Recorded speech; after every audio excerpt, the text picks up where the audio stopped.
اللہ عز و جل کو قدرت ہے کہ وہ کسی ذریعے سبب سے اس کے بدن کو طاقت دے،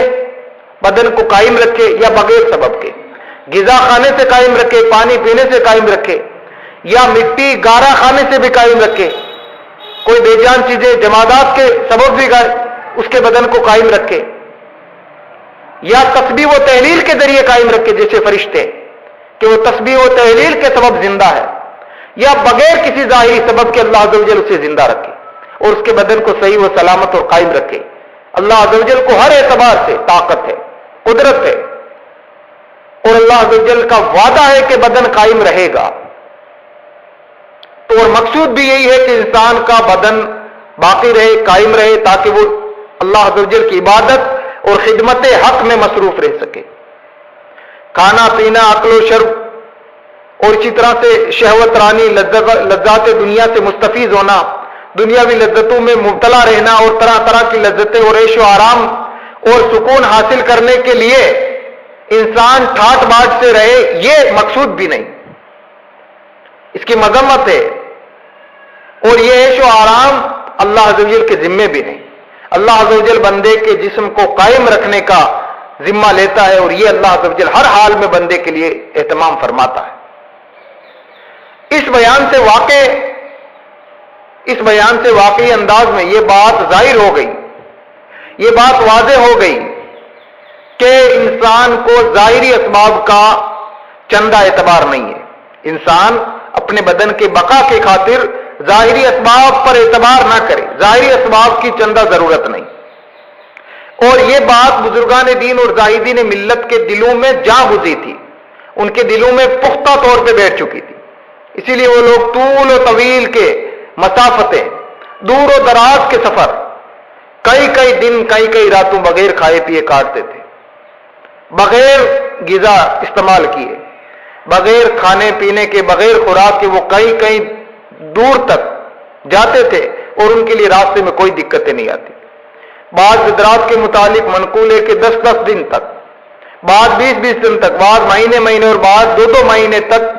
کچھ نہیں کھاتے تھے، اور ان کے جسم کی قوت بحال رہتی تھی۔ اتنے مہینے تک فاقہ کرنے کے بعد بھی جسمانی قوت کا بحال رہنا، یہ ان کی اللہ عز و جل کے توکل کے سبب ہی ان کی کرامت ظاہر ہوتی تھی۔ اور بعض حضرات ایسے تھے جو صرف مٹی پھاک لیتے تھے اور اسی سے ان کا غذا کا کام چل جاتا تھا اور ان کی خوراک بن جاتی تھی۔ حضرت سفیان ثوری رحمۃ اللہ تعالی علیہ کے متعلق منقول ہے کہ سفر مکہ کے دوران آپ صرف مٹی پھانک کر کے 15 روز تک اپنے آپ کو قائم رکھا، اپنے بدن کو سلامت رکھا، اور مٹی پھانکتے اور وہی ان کے لیے غذا کا کام کرتی۔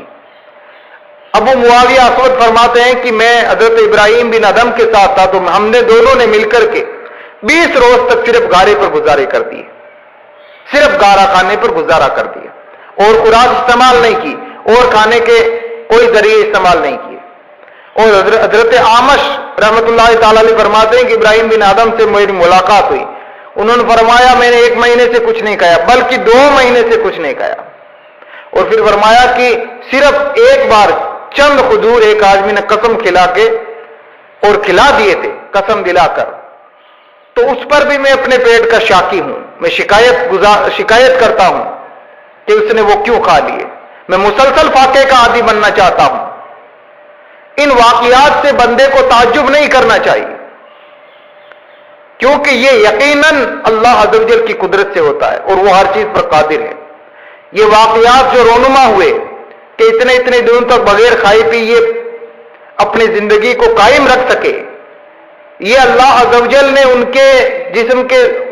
ایک کرامت کے طور پر ان کے بدن کو سلامت رکھا، اور وہ ہر چیز پر قادر ہے۔ اور اس کی مثال یوں بھی سمجھی جا سکتی ہے کہ بعض مریض مہینے 2 مہینے پر، بلکہ اس سے زیادہ مدت تک بغیر کھائے پیے صحیح سلامت رہتے ہیں، اور ان کے بدن قائم رہتا ہے، اور ان میں کوئی دقت نہیں آتی، کوئی کمزوری نہیں آتی۔ اور کمزوری اگرچہ مریض کا جسم ویسے ہی کمزور ہوتا ہے، مگر تندرست آدمی کا جسم تو اور ٹھیک ٹھاک ہوتا ہے، وہ اس کے مقابل کمزور اور نحیف نہیں ہوتا۔ تو اس کے لیے 1-2 مہینے گزارنا، اگر اس کا توکل مضبوط ہو تو کوئی مشکل نہیں، اور اگر اس توکل کے دوران بندے نے توکل کیا اور اس دوران اس کا کمزوری کے سبب انتقال ہو گیا تو یہ سمجھا جائے گا کہ اس کی عمر اتنی تھی، اس کی زندگی اتنی تھی. یہ نہیں کہ اس نے توکل کیا تو موت وارد ہو گئی. توکل کے سبب موت وارد نہیں ہونے کی. توکل تو ایک ایسی چیز ہے کہ بندہ اگر پا جائے یقینی طور پر تو پھر اس کو دین اور دنیا کی سب بھلائیاں مل جاتی ہیں.